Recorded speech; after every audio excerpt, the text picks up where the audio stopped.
maravilhoso, né, irmão?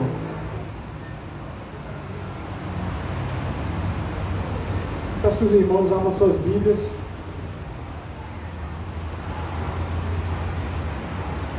No livro de 1 Samuel.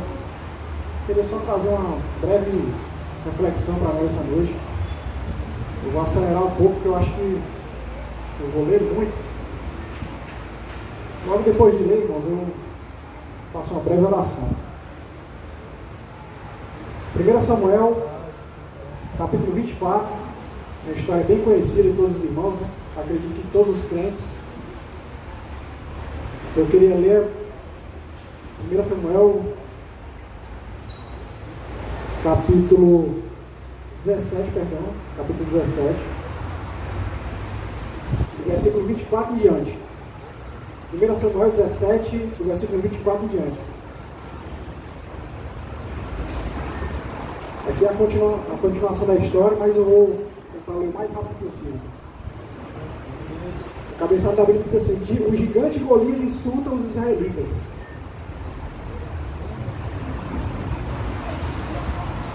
Diz assim a palavra do Senhor. 1 Samuel, capítulo 17, versículo 24.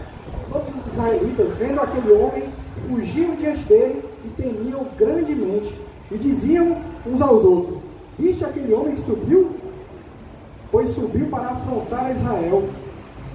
A quem o matar, o rei acumulará de grandes riquezas e lhe dará por mulher a filha e a casa de seu pai e isentará de impostos em Israel. Então falou Davi aos homens que estavam consigo, dizendo: o que farão aquele homem que ferir a este filisteu e tirar a afronta sobre Israel? Quem é, pois, este incircunciso filisteu para afrontar os exércitos do Deus vivo? E o povo lhe repetiu as mesmas palavras, dizendo: assim farão ao homem que o ferir. E aí repetiram, para Davi tudo aquilo que tinham falado. Versículo 28. Ouvindo Eliabe, seu irmão mais velho, falar àqueles homens, acendeu-se-lhe a ira contra Davi e disse: por que desceste aqui? E a quem deixaste aquelas poucas ovelhas no deserto? Bem conheço a tua presunção e a tua maldade. Desceste apenas para ver a peleja. E respondeu Davi: que fiz eu agora? Fiz somente uma pergunta. Desviou-se dele para outro e falou a mesma coisa, e o povo lhe tornou a responder como antes. Deixa eu fazer uma breve oração. Senhor Deus, Pai amado, Pai querido, muito obrigado, meu Pai, pela oportunidade, Senhor, de estar aqui à frente hoje para trazer essa breve meditação. Eu peço que o Senhor, meu Pai, guie todas as minhas palavras, meu Pai, para que eu possa falar, Senhor, na tua igreja, tudo aquilo, meu Pai, que o Senhor já tem falado comigo. Eu te peço em nome de Jesus que o Senhor venha colocar as palavras certas na minha boca. Eu que sou um servo que não tenho, meu Pai, tanta, meu Pai, técnica assim para poder falar do teu evangelho. Mas me abençoe essa noite para que eu possa falar, Senhor, o que está no teu coração. É que eu te oro e te agradeço em nome santo e precioso do Senhor Jesus. Amém. Aqui, irmãos, eu quero frisar as intenções do coração de Davi.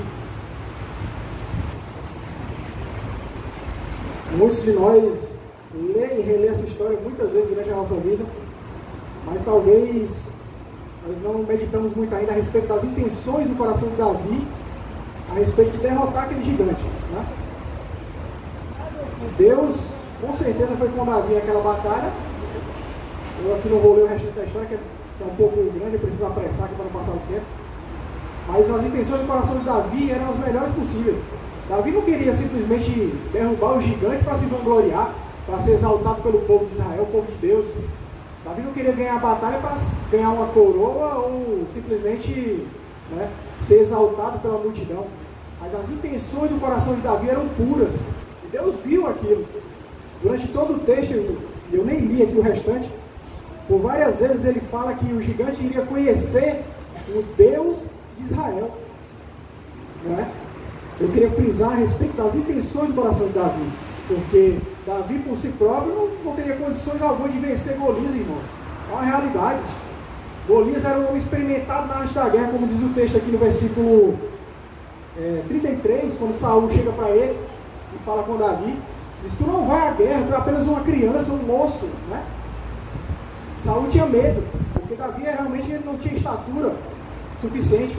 Mas o que Saul não sabia ainda era que Deus era com Davi em todos os momentos. E que Deus sabia as intenções de Davi, por isso seria com ele naquela batalha. Saul veste Davi com a sua armadura, uma armadura pesada de guerreiro de verdade. E aí Davi não consegue nem se mover com a armadura de Saul. É o que o texto diz.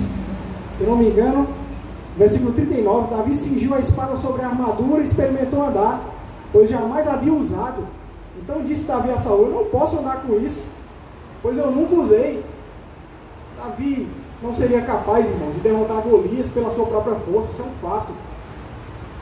Todos os homens daquela época tinham medo de Golias, por ser um homem, um assassino, experimentado na arte da guerra, como diz o texto. Mas Deus foi com o braço de Davi. Davi foi para a guerra sem armadura, sem nada, sem espada, sem nada, porque ele sabia que Deus seria com ele. E ele por várias vezes disse, ele vai experimentar a força do Senhor. É isso que o texto diz. No contexto, se a gente ler, a gente vai ver isso. Eu queria ler um outro texto que se encontra no livro de Marcos, capítulo 10. Marcos capítulo 10, para exemplificar também as intenções do coração do homem. Deus foi com Davi por conta das intenções do coração dele, mostrar que existia Deus em Israel, honrar o Deus dele. E é por isso que ele ganhou aquela batalha. Por conta das intenções do seu coração, Deus foi com ele. Marcos capítulo 10, versículo 17. A história do jovem rico também, né? Para exemplificar aqui as intenções do coração do ser humano. Diz assim, Marcos capítulo 10, versículo 17. Eu vou correr aqui que eu estou com medo de passar o tempo. E pondo-se Jesus a caminho, correu um homem ao seu encontro e ajoelhando-se perguntou-lhe: bom mestre, que farei para herdar a vida eterna? E Jesus lhe respondeu: por que me chamas bom? Ninguém é bom senão um que é Deus. Sabes os mandamentos: não matarás, não adulterarás, não furtarás, não dirás falso testemunho, não defraudarás ninguém, e honra teu pai e a tua mãe. Então ele lhe respondeu: mestre, tudo isso eu tenho observado desde a minha juventude. E Jesus, olhando firmemente para ele, o amou e disse: só uma coisa te falta. Vai e vende tudo o que tens, dá aos pobres, e terás um tesouro no céu. Então tu vem e me segue. Versículo 22. Ele, porém, contrariado com esta palavra, retirou-se triste, porque era dono de muitas propriedades. Para você ver, irmão, a intenção do coração daquele jovem, quando ele se achega a Cristo. Logo de cara, Jesus, já, como a gente diz na linguagem popular, já dava na lata dele. Por que tu me chamas bom? Bom só um que é Deus. Foi isso que ele falou àquele jovem. Porque a intenção do coração daquele jovem era simplesmente promover a sua suposta santidade. Ele queria mostrar para Jesus ali, talvez ele nem cresça que Jesus era o Filho de Deus. Porque ele chega: mestre, sei que tu és bom. E aí Jesus já dá na lata dele: bom só um que é Deus. Bem diferente da história de Zaqueu, que todos nós conhecemos. Zaqueu, logo que Jesus chega, diz assim: Zaqueu, desce daí que hoje me convém repousar em tua casa. Zaqueu já chega para ele e diz: Senhor, dou a metade dos meus bens aos pobres, e se eu tenho defraudado alguém, eu restituo 4 vezes mais. Olha a diferença da intenção do coração de Zaqueu para com Jesus. Uma intenção totalmente diferente. Quando Jesus diz para aquele jovem: vende tudo que tu tens, dá aos pobres e terás um tesouro no céu. Depois tu vem e me segue. E aquele jovem saiu cabisbaixo, triste, porque possuía muitas riquezas e tinha o seu coração naquelas riquezas. E Zaqueu, com a intenção totalmente diferente, a intenção de receber o perdão de Jesus Cristo, estava arrependido. Mas Jesus conhecia o coração de Zaqueu. E aí lá no final da história, né, uma história que eu nem li aqui, para a gente ganhar tempo, Jesus diz para Zaqueu que salvação entrou naquela casa. Vamos ler outro texto que se encontra em Lucas, capítulo 7. Lucas, capítulo 7.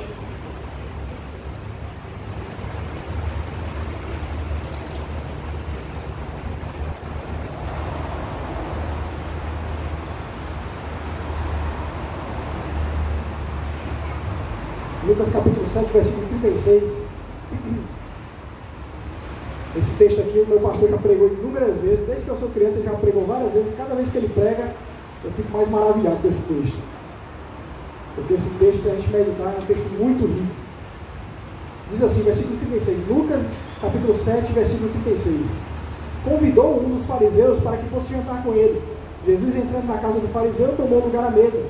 E eis que uma mulher da cidade, pecadora, sabendo que ele estava à mesa na casa do fariseu, levou um vaso de alabastro com unguento, e estando por detrás aos seus pés, chorando, regava com suas lágrimas e enxugava com seus próprios cabelos, e beijava-lhes os pés e ungia com unguento. Ao ver isso, o fariseu que o convidara disse consigo mesmo, olha a intenção do coração do fariseu, versículo 39, se este fora realmente o profeta, bem saberia qual é a mulher que lhe tocou, porque é pecadora.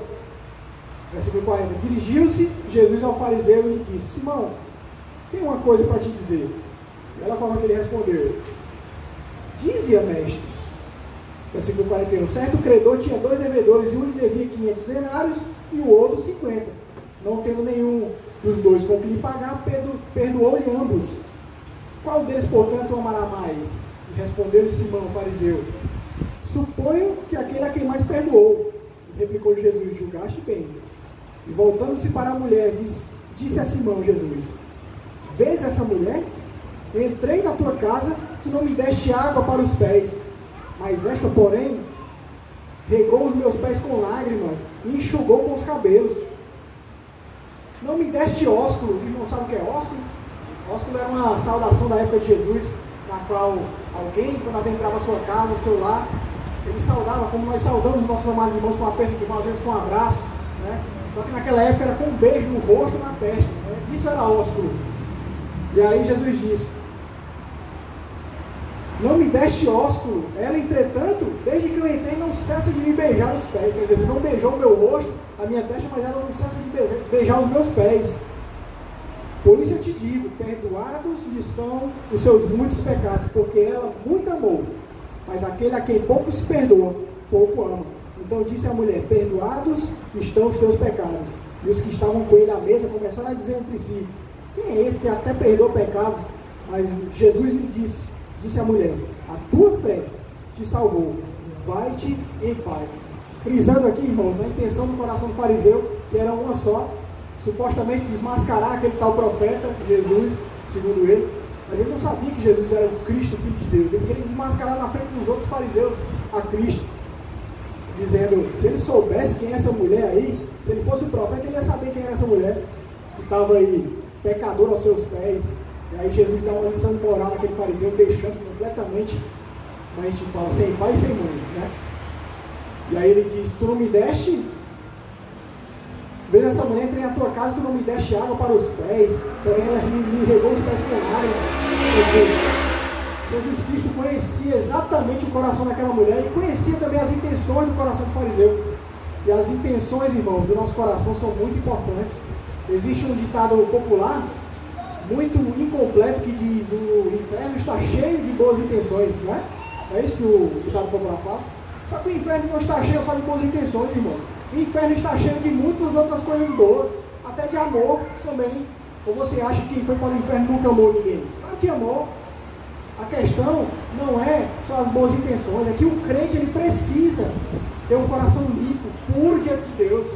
Ter boas intenções é nada mais do que a nossa maior obrigação. Nós temos que ter boas intenções em tudo que nós fazemos, se é um louvor, se é uma pregação, se é uma mensagem, se é um estudo, se é um evangelismo. As intenções do nosso coração precisam ser puras, precisam ser imaculadas as nossas intenções, diante dessas coisas que nós fazemos do Senhor. E para exemplificar melhor isso, eu vou ler uma última passagem. Logo que eu terminar de ler essa passagem, pastor, o senhor pode assumir aqui. Se encontra em 1 Reis, capítulo 3. Eu vou dizer 1 Reis, 3 Reis, já pensou? 3 Reis. 1 Reis, capítulo 3. 1 Reis, capítulo 3, versículo 7. Esse texto aqui que muitas vezes o nosso pastor lê. A palavra de Deus é maravilhosa. Esse texto aqui, se a gente meditar, ele é muito poderoso. Só por conta da intenção de Salomão. Olha o que é que Deus fez, só por conta das intenções do coração de Salomão. 1 Reis, capítulo 3, versículo 7, diz assim a palavra de Deus. Olha o que é que Salomão estava dizendo para Deus. Agora, pois, ó Senhor, meu Deus, tu fizeste reinar teu servo em lugar de Davi, meu pai. Eu não passo de uma criança, eu não sei como conduzir-me. Teu servo está no meio do teu povo que elegeste, povo grande, tão numeroso, que nem se pode contar. Dá, pois, ao teu servo, Senhor, um coração compreensivo para julgar o teu povo, para que prudentemente eu discirna entre o bem e o mal. Pois quem poderia julgar a este povo? E olha o que é que aconteceu. Versículo 10. Estas palavras agradaram ao coração do Senhor, por haver Salomão pedido tal coisa. E disse-lhe Deus: já que pediste esta coisa, não pediste longevidade, e nem riqueza, e nem a morte dos teus inimigos, mas pediste entendimento para discernir o que é justo, eis que faço segundo as tuas palavras. Olha o que é que Deus faz. Deus abençoou grandemente Salomão só por conta da intenção do coração dele. Versículo 12: eis que faço segundo as tuas palavras. Eu te dou um coração sábio e inteligente, de maneira que antes de ti não houve teu igual, e nem depois de ti o haverá. Isto é, o coração mais sábio que já pisou os pés nessa terra foi o coração de Salomão. Só por conta da intenção do coração dele, Deus fez isso com ele. Versículo 13: também até o que não me pediste eu te dou, tanto riquezas como glória, porque que não haja teu igual entre os reis por todos os teus dias, se andares nos meus caminhos e guardares os meus estatutos e os meus mandamentos, como mandou Davi teu pai. Prolongarei os teus dias. E despertou Salomão, e eis que era sonho. Veio a Jerusalém, pôs-se perante a arca da aliança do Senhor, ofereceu holocaustos e apresentou ofertas pacíficas, e deu um banquete a todos os seus oficiais. Versículo 14 exemplifica bem o que nosso pastor tem ensinado todos os dias, o se, né? Se andares nos meus caminhos e guardares os meus estatutos. Deus fez uma grande obra na vida de Salomão só por conta da intenção do coração dele, que era guiar o povo de Deus com entendimento e discernimento. Pastor Marcos, você pode vir para cá. Que essa palavra, irmãos, possa ter adentrado o coração dos irmãos, assim como foi comigo. Nós vamos saber dia após dia que as nossas intenções como crentes têm que ser as melhores possíveis em tudo o que nós fazemos, com o coração puro.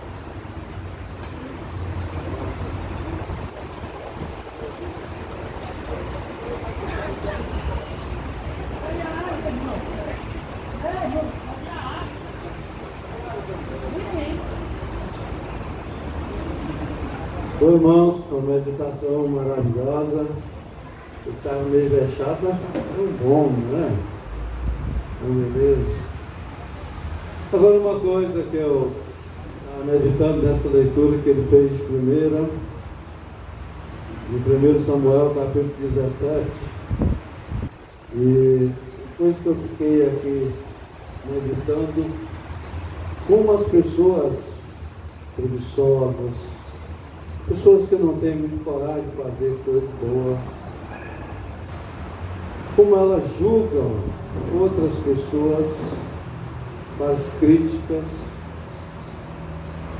acha que Eliabe, por ser um homem alto, muito, ele era um medroso, ele era um malandro, preguiçoso.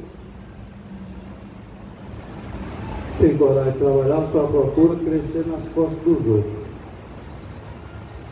E interessante que ele ali humilhou o seu irmãozinho.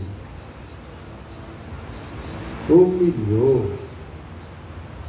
Ele estava perguntando alguma coisa ali, e ele chega humilhando, aterrando mesmo. Meus amados irmãos, nós temos que ter muito cuidado, porque tem pessoas que não têm como desenvolver nada, é só na moleza, e aí fica fazendo críticas de quem pode fazer. Por isso que a Bíblia diz que Deus usa as coisas que não são para confundir as que são. Olha esse versículo 28 aqui, só para que eu fiquei aqui com meus olhos nele. Versículo 28. E ouvindo Eliabe, seu irmão mais velho, que era o mais velho, né? Falar àqueles homens, acendeu-se a ira de Eliabe contra Davi e disse: por que desceste aqui E a quem deixaste aquelas poucas ovelhas no deserto, bem conheço a tua presunção e a maldade do teu coração, que desceste para ver a peleja. Por que tu deixou lá as ovelhas? São tão poucas, nosso pai está lá. Era para tu estar lá nos matos, cuidando daquelas poucas ovelhas que tem, e tu está aqui, e ele tinha que deixar coisas para eles comer. Para você ver, não é? Humilhou aquele rapaz. Era jovem, mas era escolhido de Deus.